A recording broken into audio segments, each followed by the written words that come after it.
Morgan, and today I'm excited to show you that I finished shortening these black velvet textured pants. So you may remember these from my earlier video, Target haul December 2023, and these pants were originally quite long on me. I ended up cutting off like 7 whole inches from the bottom, and so these would have been shortened over 8 inches because of the seam allowance. So that tells you that these pants were originally made for tall people.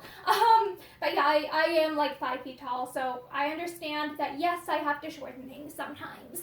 But yeah, I'm really happy with how these turned out. I ended up using, I think it's called a slip stitch on the hem because I did not want to have to deal with feeding this fabric through the machine, especially, okay, you know those parts where like there's already that side seam? I didn't want to have to deal with folding the side seam, fold it over twice, like running this much thickness through the machine. So I was like, I'm just gonna do a hand finish. And I'm really liking, I think it's called the slip stitch, because it works up a lot faster than a like traditional whip stitch. And I also find it's just a little bit easier for me to feed it through the fabric in a way that looks consistent than like a back stitch. So yeah, I'm very happy with this. And also I seam ripped out like